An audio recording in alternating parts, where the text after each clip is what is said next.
Hello, this is Matt Makowka, Senior Research Services Librarian, and we're back again for another session on library resources. In this particular session, we will be taking a look at primary sources and where to find them at the library. First, I will take some time to explain what we mean by primary sources, which is essential to conducting proper historical research. After that, I will describe strategies and tips for locating primary sources through the library catalog. Finally, after that, we'll take a look at some selected library databases for searching primary sources. In subsequent videos, I will go into databases for mixed resources, that is, primary and secondary resources, and those for secondary sources only. Don't forget that you can always refer to the class handouts for guidance and for a review of all the resources covered in this and other videos. To begin, we will define what a primary source is. A primary source is a first-hand account of an event, time period, or philosophical era. Primary sources can be physical documents, such as diaries, personal correspondence, speeches, or interview. They can be memoirs or autobiographies that were written at the time of the event. Government documents, for example, census records and legislative documents, count as primary sources as well.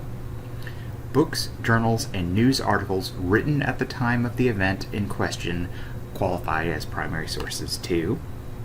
Media, such as audio recordings, photographs, or video recordings that document an event, count as primary sources.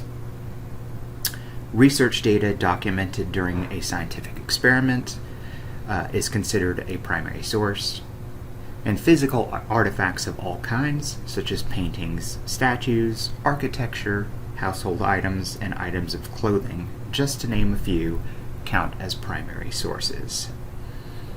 In short, a document or artifact generated as an eyewitness or first-hand account of an event or time period can be considered primary sources or primary documents. Accounts, analyses, and documents that look back or reflect upon an event or occurrence but were not present firsthand when that event took place are considered secondary sources. To repeat from earlier, we will go into detail about secondary sources and where to find them in a later video.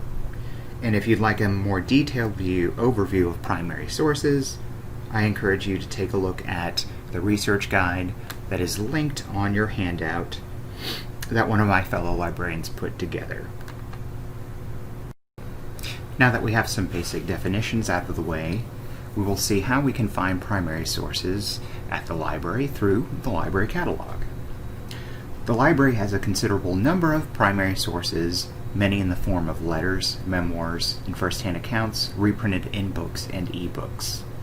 The best way to locate these primary sources is via the library catalog.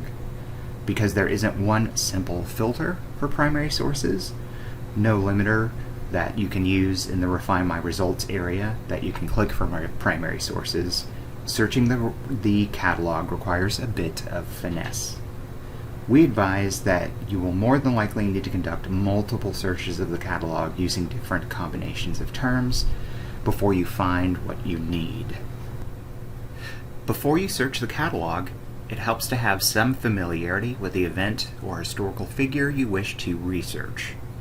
Doing a bit of background research in advance in an encyclopedia or even on Wikipedia to get names, places, and dates will save you a lot of frustration when you start to search the catalog.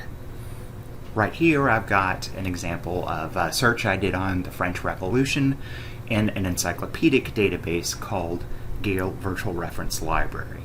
It's got a lot of nice encyclopedic informative entries and short synopses of events. So with those terms, names, places, and dates in hand, I'm going to direct you over to the library catalog. So from our home page, click click Library Catalog, and we're going to go into the Advanced Search. If you need a refresher on searching the catalog, please see the earlier video or refer to the class handout on it. Now that we are in the Advanced Search of the Library Catalog, we're going to try two different searches. One is going to be on the French Revolution and the phrase primary sources, and another is going to be on the French Revolution and primary documents. Sometimes it helps to try one or the other. If there is a compendium or collection of primary sources on a topic, these terms will sometimes, but not always, be reflected in the catalog record. So from here, my first search blank, I'll do French Revolution. And in the next one, I will put in primary sources. And we're just going to go ahead and leave everything else as is and search. Scroll down to get your list of results. And notice here that we are getting a mix of books like the French Revolution and the French Revolution, a document collection, and ebooks as well. There's newspapers of the French Revolution of 1848 from the British Library. So if it's one of the books, click on the title to get the full details there. And don't forget that if you don't know where to find the book in the library for the physical ones, you can always click the Map It button, and it's going to display the floor and then give you a map showing the location of the book. So in this case, I clicked on the French Revolution, a document collection, and it is a reference book, so we'd have to get it from the reference area on the second floor. By contrast, the first book, The French Revolution, is one that's located in the main stacks, a book that I can check out. So that one is actually going to be located over on the third floor. And in the case of any ebooks, you can just click the title, and in the record, that will give you the link to access that book. Click that link, and it will redirect you to sign in for and access that ebook there.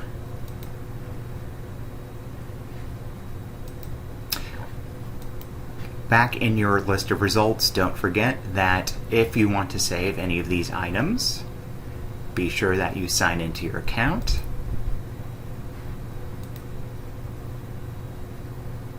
You'll know you're signed in when your name is displaying. And then to save any of these items for later retrieval, be sure to click the pushpin favorite link there. Now my first search netted me 38 results, but sometimes even the smallest change in terms will get you a different set of hits. So I'm going to scroll back up to the top and change my search from French Revolution and primary sources to French Revolution and primary documents, and enter. I had 38 hits before, and now I'm getting 23. Now some of these are the same, but some should be different from what I was getting before. So again, you may have to conduct more than one search. You won't get it right just the first time. So do play around with your terms, interchange them, and swap them around. Again, adding primary source or primary documents can help out, but it's not perfect. It doesn't always get everything. Not every primary source or primary document is always labeled as such. Now for this next demonstration, I want to point out that it can help if you can narrow to a more specific event or person. So for this example, we're going to do a search on Maximilien Robespierre, the architect of the Reign of Terror during the French Revolution. So notice I'm back here in the library catalog, the advanced search, and I'm signed into my account, and we'll just go ahead and put in his name. And remember, spelling counts. So after plugging that in, I will search. And I've gotten a mix of 40 results here. Some of them are ebooks, like this first one, and second one, and third one. Others are MainStack's physical books. Those that are authored by a particular figure are going to be first-hand documents from that period. So those are going to count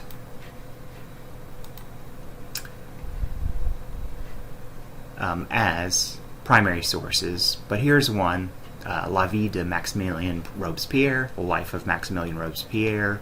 It was written by a different author, of course, Levin Bonaventure Proyar, and this is clearly not going to be, this would count as a secondary document. So in this case, I did not add primary document or secondary document, primary document or primary source to the search, because some things that are authored by this person aren't going to be labeled that way. So by searching a particular person or event, basically having a more pinpointed search, expect to get fewer results back, but I will argue that they are going to be more relevant than doing a broad search on just a broad era. And for my final tip for the catalog, if you have the name of a particular historical figure, you can search the catalog by adding a term associated with a primary source to that person's name. For example, letters, correspondence, or memoir. You will need to experiment with different terms that you add to the name or event. There is no single foolproof way to search for primary sources and documents with the library catalog. But as you scan the details in the catalog records, as long as you know what a primary source is, you'll easily be able to single out the books and ebooks that contain primary sources from those that are just secondary sources. That is, single out the books that are primary sources from those books that are just commentary and analysis that came after the event took place. If you come across a book, ebook, or other document that you aren't clear whether it's a primary or secondary source, please get in touch with your instructor or librarian with your questions, and we will be glad to help out. For the next segment of this video, we're going to take a look at databases strictly dedicated to searching and providing access to primary sources. Since the number of these databases is rather large, I will not be exhaustively covering all of our databases on primary sources. Instead, we will cover a handful of databases and show you how to access the other ones outside those demonstrated. Depending on your topic, a different database may be more suitable than one that I cover here. That said, these databases will be narrower in scope than what you find in the catalog. Some will cover a particular time period, particular set of peoples or cultures, or particular geography. So one database may be more useful to you than others, or you may want to just stick to the catalog and see what books and ebooks you can find on your topic. That said, to start with, we're here on the library homepage, and there's sort of a trick to getting the full list of primary source databases. If you go about the fourth tab down from Discover and click on Databases, you'll then want to direct your browser to the All link so that you're getting the complete alphabetical list of 300 plus databases. And then from here, if you want a full list of those primary source databases, go to the second drop down, the All Databases type, and you will see in that list there is an option to filter just for those databases on primary sources. So I'm going to click on that. Right now we've got 35 of them listed here. And for your convenience, I have given you the link to just this page. It is sitting there in your handout. And I will also leave it in the description to this video. Now, don't forget, in addition to this way that I just showed you on how to reach the list of primary source databases, you can also just simply go to the Databases tab and click on the corresponding letter to the database that you want in order to get access to it. So for our first database that we will look at, we're going to go to Gale Primary Sources in the G listing. First one there. And I'm going to click on that and sign in. And what's nice about Gale Primary Sources is that it is actually a metadatabase that contains 13 different primary source databases and collections and gives you the power to search them either individually or all at once. So once you get in there, you want to scroll down and look in that select, deselect all archives area. By default, all of the databases contained in Gale Primary Sources will be selected. Now, some of the more noteworthy databases or collections that are in here are archives on Unbound, 18th century collections, and 19th century collections, all of which cover historical documents from across the world. Sabin Americana, History of the Americas, covers North American history from 1500 to 1926. And then over here on the right-hand side, the newspapers and periodicals area primarily covers British history.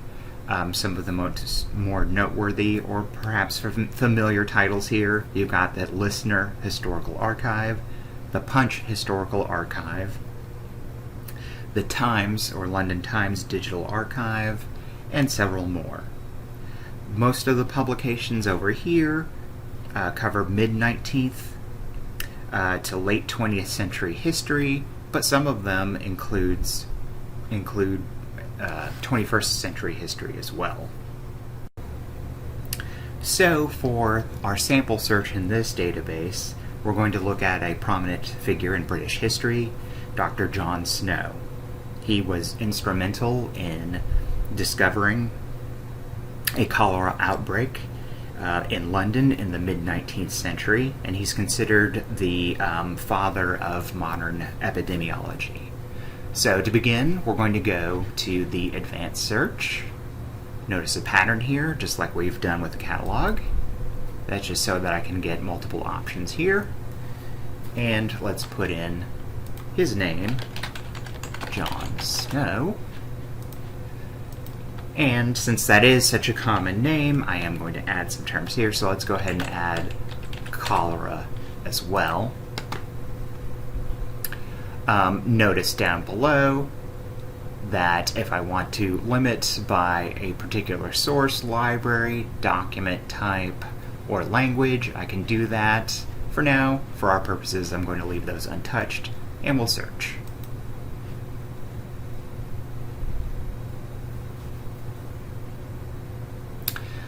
So we are getting here a combination of several hundred hits, and what you will see is that it is going to by default list all content types, but it will include monographs or books, manuscripts, and then hits for newspapers and periodicals. If you want, notice here on the right hand side you can filter your results by person, languages, subjects. So if you're getting a high number back, that can help to really narrow within your results. And then as we scroll down, then it's clustering them by those different collections. So in this case, monographs are there at the top, then manuscripts, then further down, newspaper periodicals. And it will give you a small thumbnail of the document. Notice that there's a link that says keyword preview, so if you click on that, then it will show your term highlighted in context there. So you can scroll and skip through, and then you will see highlighted how it is getting a match on those terms. So I really like this feature. It's nice for really eyeballing very quickly how that document is relevant.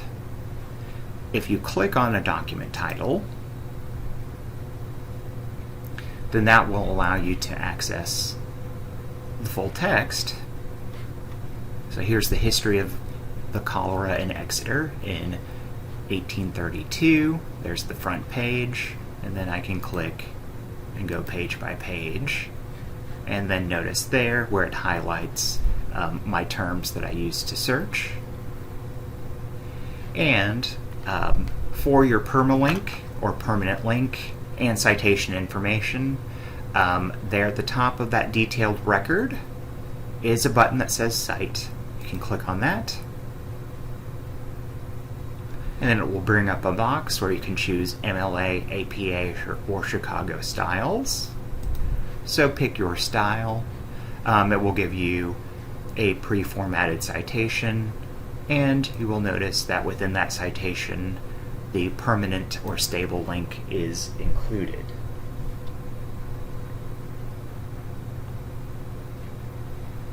And if you use any citation software, you can export your citation out to that down below. Now for our next database, I'm going to show you HathiTrust. In this case, I'm just going to go to, since I'm back on the library's homepage, the Databases tab and the H listing, and scroll down to access HathiTrust. Now, HathiTrust is a large digital library bringing together materials from sources such as Google Books, the Internet Archive, and other commercial digitization projects. It provides information on over 10 million documents. Go ahead and click here to get into it, with over a third of those available in full text. HathiTrust primarily comprises books and journals published before 1923, as well as U.S. government documentation. Now, to access HathiTrust, when you click on it from the database page to go into it, you'll see this page. You'll notice that off the bat, it does not ask for your NetID credentials. So it's a little tricky. Let me just point out how you get access to our subscription full text content. You want to go to the upper right corner, this big yellow login button, and you need to search for University of Texas at Dallas.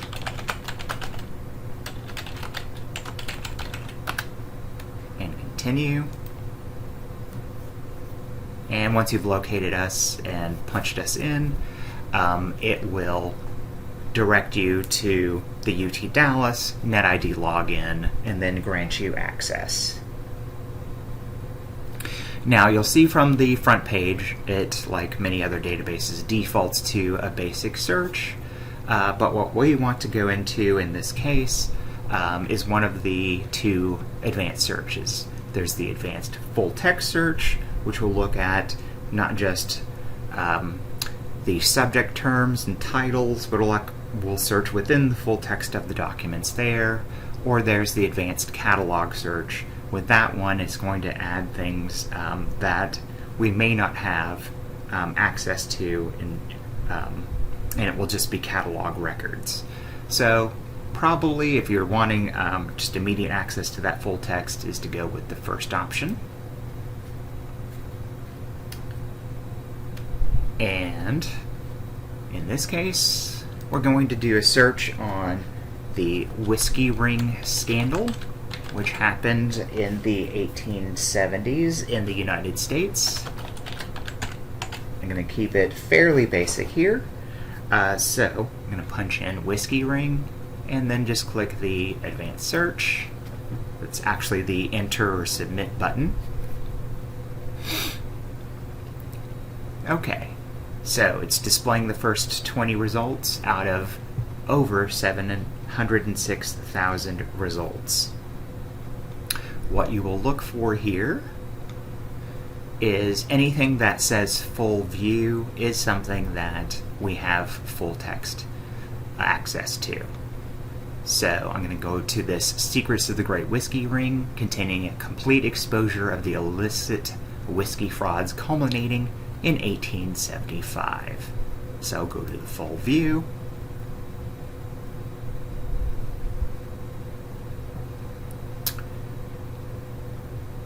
Which then pulls up a scanned document, the complete book there. And it looks like it jumped down to the table of contents. So for this one, let me scroll there. It should eventually get me to the title page. But then notice on the left-hand side, under the About this Book area, you have the option to download individual pages or a series of pages or the entire book. And there we go. So this is General John MacDonald, Secrets of the Great Whiskey Ring, a complete exposure of the illicit whiskey frauds culminating in 1875. Documentary proofs. So definitely this memoir or account, I would argue, does count as a primary source.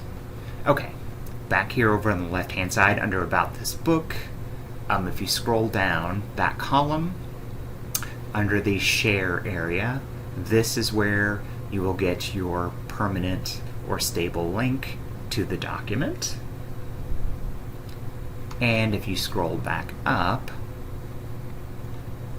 and go to View Full Catalog Record,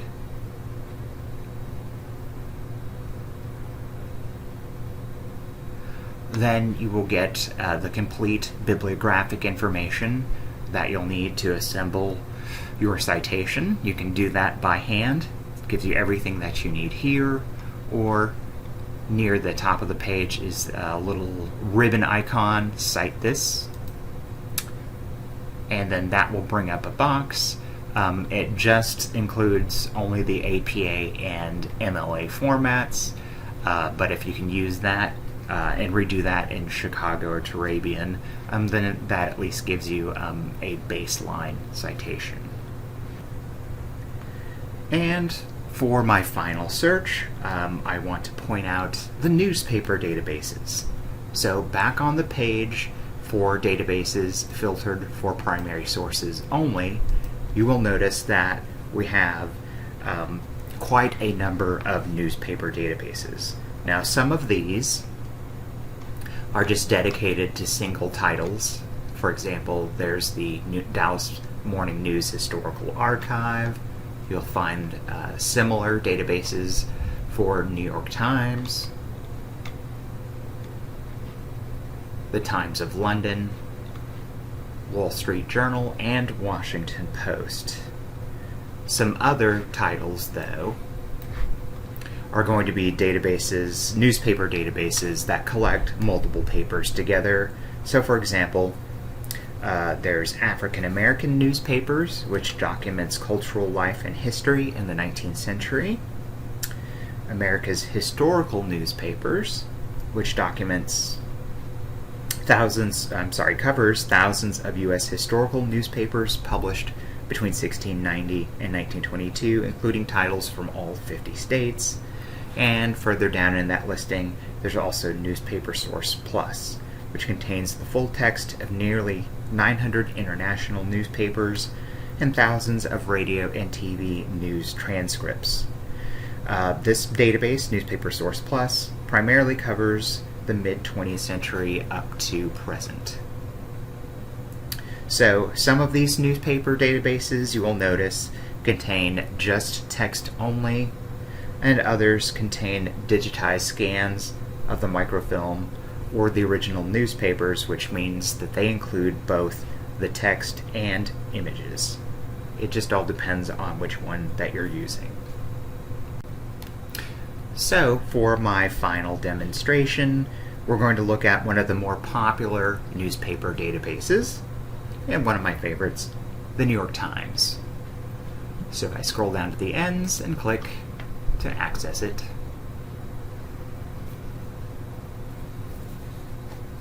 here we are. This is provided by ProQuest, and you can see here its coverage is very sweeping, from 1851, basically the beginning of this newspaper, all the way up to 2016. Like I've done with previous databases, I'm going to go to the advanced search because I get extra features there, so I'm going to click on that. And in this case, I'm going to be searching on somewhat recent history, the war on drugs. But before I send that off, I do want to point out down below that if you want to limit to a particular date range or date, you can do so with the publication date drop down there. And then beneath that, nice thing with this particular database is that if I were looking for advertisements or obituaries, I can limit to those. Comics or editorial cartoons are included as well, so it's a good one for that. In this case, I'm going to look for editorials or editorial cartoons on the war on drugs, and then search.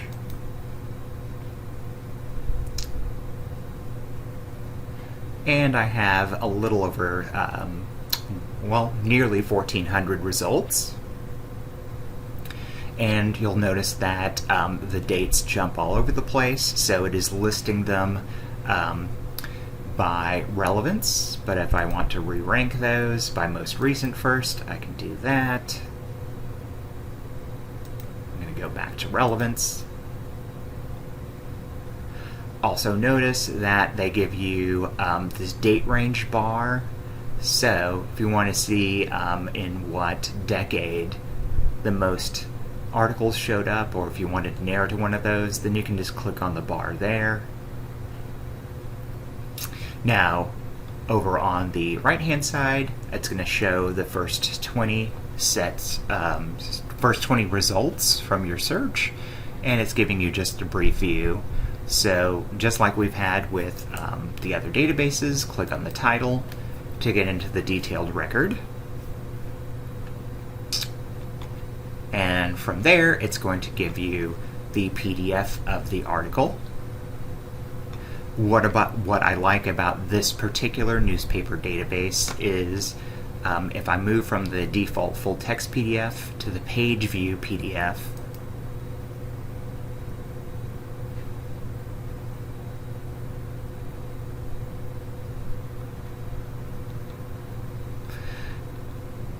then it's going to show me that article in context with the other articles on the newspaper page from that day. So I think that's pretty cool there. Of course, you can click the abstract details area for a short abstract and your bibliographic information there. But of course, they make things a little easier on us as far as doing our citations. Just look in the upper right corner. To the right of Download PDF is a Cite button. Click that. Box is going to come up. It defaults to alphabetically to APA, but notice that they've got dozens of citation styles listed. So if I wanted to go with Turabian, then I can select that. It will format in that style, and then notice that it does include in your citation the permanent link or stable URL. And just remember, as you would with the catalog or any other databases, please be sure that the citation is complete and accurate before including it in your work. So, to recap, we've covered what primary sources are and how to find them at the library. Specifically, I've given you strategies on how to use the library catalog to locate books and ebooks of primary documents at the library. We've also taken a look at databases dedicated to primary sources.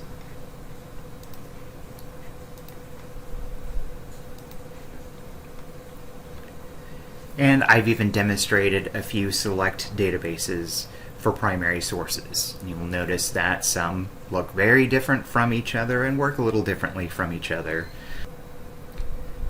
But they are excellent alternative resources to the catalog, especially for researching particular geographies, eras, and people. Now, it is beyond the scope of this video to cover all the databases that would cover our primary sources, so I strongly encourage you to navigate to this list of databases and take a look at what's on offer. There may be a database other than the ones that I demonstrated today that would be more appropriate for your topic. And remember, if you get stuck or don't know where to search, feel free to get in touch with me. My contact information is listed down below in the description area, and you can also use the chat function on the library site. Good luck and happy researching.